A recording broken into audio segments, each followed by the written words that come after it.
bahas bear market yang di video part pertama kemarin, do teori versi pertama kita bahas bull market cara singkat. Kali ini kita akan bahas bear market. Bear market ya, bear market. Apa sih yang dimaksud bear market, Dang? Bear artinya beruang toh. Nah, beruang itu gaya serang dia itu dari atas ke bawah pakai cakar itu loh, pakai tangannya. Tuh. Nah, kalau bull kenapa disebut bullish?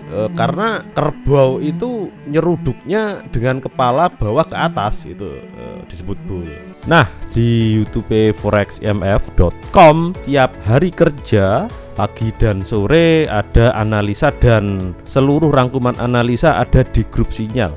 Bagaimana cara masuknya? Silahkan klik link di bawah, kalian daftar dulu, nanti akan dimasukkan sama admin. Enggak hanya analisa tok, tentu kalian bisa tanya-tanya tentang psikologi juga. Itu silakan daftar lewat link IB ku, legal yang itu, santai. 19 tahun zero complain. Kalau slippage Pak, nggak ada broker yang jamin bahwa mereka nggak bisa slippage itu. Hati-hati kalau kalian ditawarin yang kayak gitu. Mekanisme bear market ini unik teman-teman. Disebut bear market, market mengalami penurunan. Bearish maksudnya apa?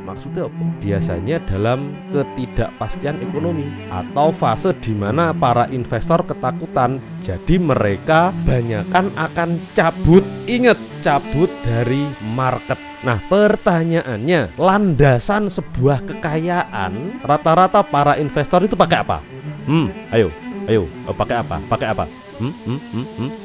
Pakai currency reserve, pakai dolar, gitu. Jadi jika saham-saham di US contohnya, investor besar telah investasi saham nih, telah hold mereka. Ketika mereka keluar, exit atau TP, berarti saham akan ditukarkan dengan dolar.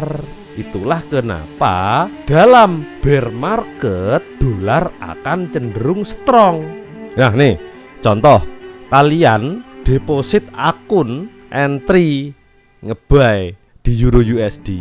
Nah kalau kalian close itu posisi, currency reserve kalian di mana? Di dolar toh. Kalian nyimpennya pakai dolar toh.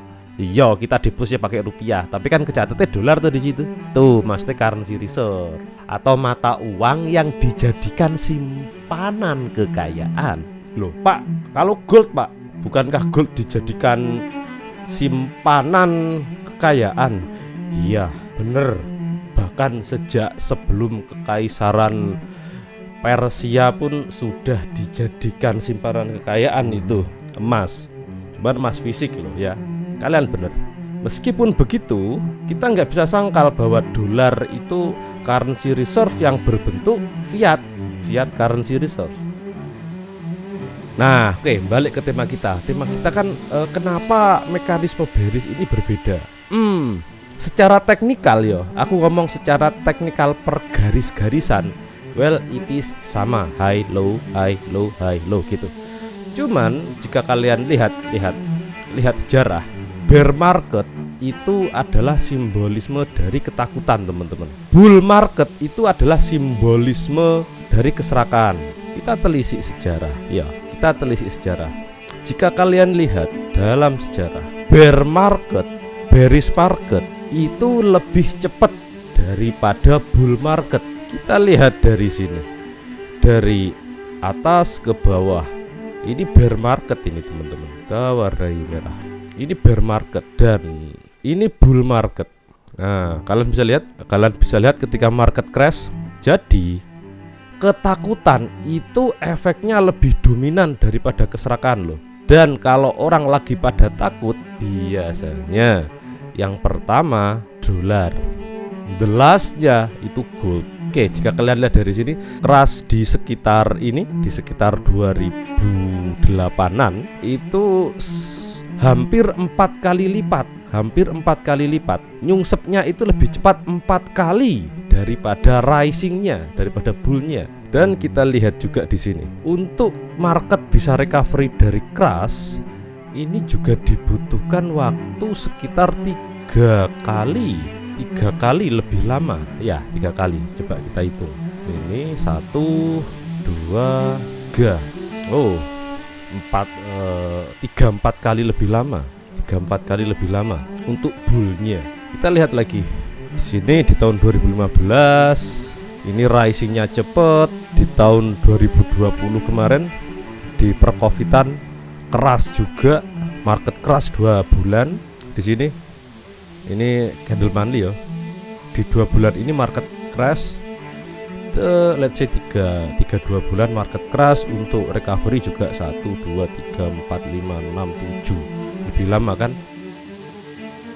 Prinsip ketiga.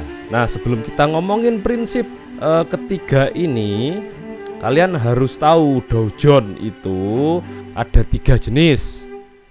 Dow Jones yang industri, Dow Jones transportasi, dan Dow Jones utility. Nah, market itu dikatakan bull jika 2 dari 3 itu paling tidak bisa naik. Ini kita ngomongin konfirmasi. Kalian paling tidak harus tahu dari mana dulu itu. Jadi Dow Jones itu ada 3. Untuk mengonfirmasi market turun, minimal 2 dari 3 harus bearish. Entah industri dan transportasi, entah transportasi dan utility, atau utility dan industri. Nah, aku nggak mau terlalu dalam di sini. Ini ahline Pak Heru Mas Adit itu. Jika prinsip nomor 3 kita ngomongin konfirmasi, ya wes kita fokus ke konfirmasi aja. Nah, basic dari underlying konfirmasi itu apa? Dalam chart perteknikalan. Opo? Tentu akhir dari distribusi atau akhir dari akumulasi, gitu. Oke, kita ngomongin itu. Dan apa hubungannya dengan panik? Nah, kita ngomongin bear market, kita ngomongin distribusi. Sekarang kita peras pelajaran teknikal apa yang bisa kita ambil dari situ.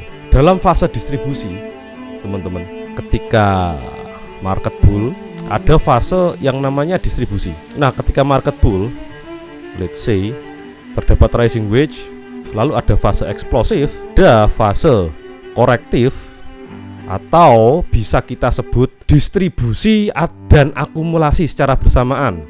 Dalam fase retracement ini, teman-teman, kita tidak bisa membedakan ini akumulasi atau distribusi secara real kalau kita nggak punya sejarah ke kiri. Ingat, baru ketika ada breakout, ada eksplosif up or down, baru kita bisa tentukan. Jika kita hanya melihat teknikal, ingat, fase retracement, dalam fase retracement kita tidak tahu di dalamnya sini adalah distribusi atau akumulasi sampai ada eksplosif. Nah, dalam fase distribusi, let's say harga sudah sangat mahal. Nah, dalam fase distribusi ini, real sentimen akan masuk yang menyebabkan orang-orang panik. Let's say, boom.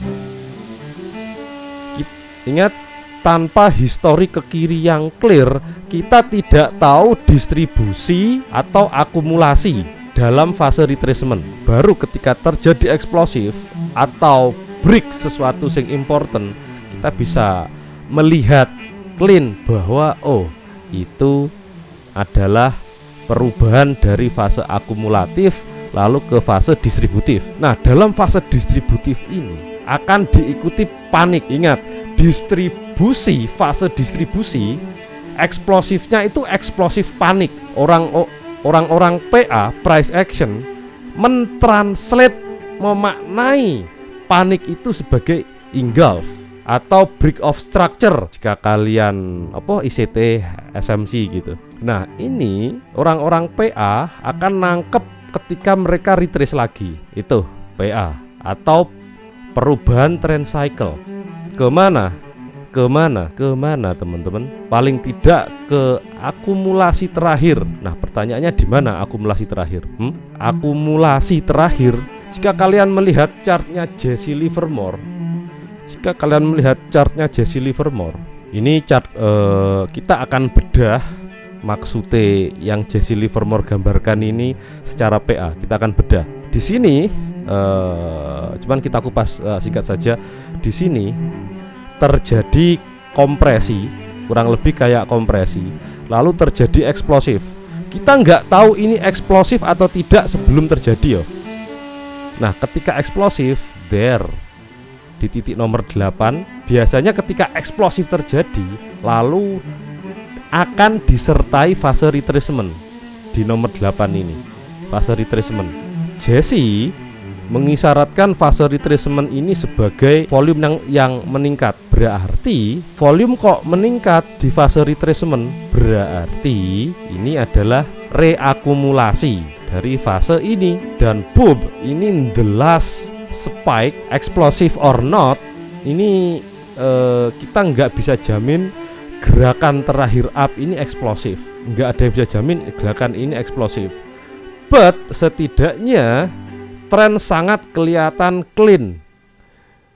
Tren akan sangat kelihatan jelas di fase akhir dari bull market, baru terjadi ranging. Dan apa yang digambarkan Jesse? Yang digambarkan Jesse, boom, menargetkan akumulasi awal. Kalau di price action dari 7 ke angka 9, ini adalah pole atau tiang yang akan diisi oleh flag.